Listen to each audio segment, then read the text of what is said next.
রাজ্জাক সর্দার আমাদের বিধানসভা, রাজ্জাক খান আমাদের বিধানসভা কমিটির সদস্য, আমাদের স্ট্রং লিডার।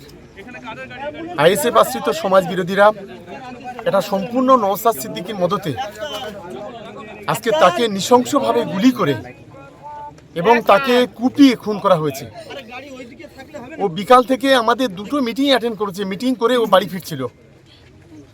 আসলে ভাঙড় বিধানসভা এলাকায় এদের অস্তিত্ব বিলীন হয়ে যাওয়ার ফলে এই আইএসএফ আশ্রিত সমাজ বিরোধীরা এই ধরনের ঘটনা করছে। আমরা পুলিশকে, আমরা দিদিকে অনুরোধ করব যে অবিলম্বে এই আইএসএফ আশ্রিত সমাজ বিরোধী এদেরকে অবিলম্বে গ্রেপ্তার করা এবং তার দৃষ্টান্তমূলক শাস্তির ব্যবস্থা করা। বাড়িতে আমরা আগে চলে গেছি, ইনি লাস্টে দেখাচ্ছি খবর পাচ্ছি যে ডেড হয়ে গেছে, পড়ে আছে। এসে দেখছি যে গুলি হয়েছে আর 3টে কোপ আছে। কি অবস্থা আপনারা দেখেন না। এর নাম কি?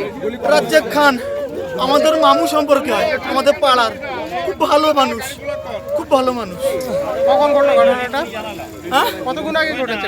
আরে আমরা এক্ষুনি খবর পেয়েছি, এসে দেখছি পড়ে আছে। ছুটে এসে দেখছি পড়ে আছে, ছুটে এসে দেখছি পড়ে আছে। কিছু জানি না, এই মাত্র তো আমি আসলাম। ওরা বাড়ি যাচ্ছে, ও আমার তো বাড়ি যাচ্ছিল, আইএসএফের দুষ্কৃতীরা ওই কুপিয়ে খুন করে দিয়েছে। গুলিও করেছে, কোপ মেরেছে, কুপিয়েছে, প্লাস গুলি করেছে। মারা গিয়েছে। সম্পূর্ণ নওশাদের উস্কানিতে হচ্ছে।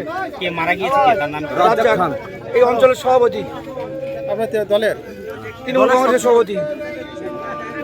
দাদা, হঠাৎ আবারও ভাঙড়ে এই যে মার্ডার, কি মানে কিভাবে দেখছেন এই ঘটনাটা? এখন আমরা ভাষা খুঁজে পাচ্ছি না।